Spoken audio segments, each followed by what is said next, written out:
You ask Tiger to solve. This deals with linear equations with one unknown. The final result is x equals 14. Let's solve it step by step.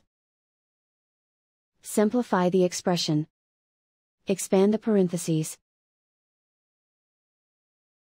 Multiply the coefficients.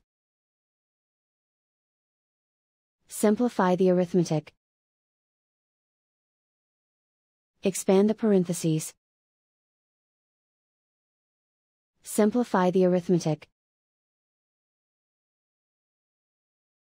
Group all constants on the right side of the equation. Add 15 to both sides. Simplify the arithmetic.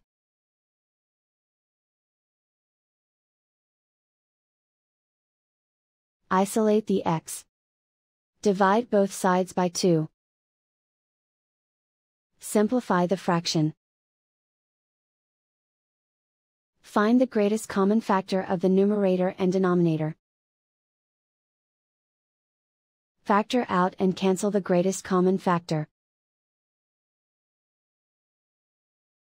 And so the final result is x equals 14.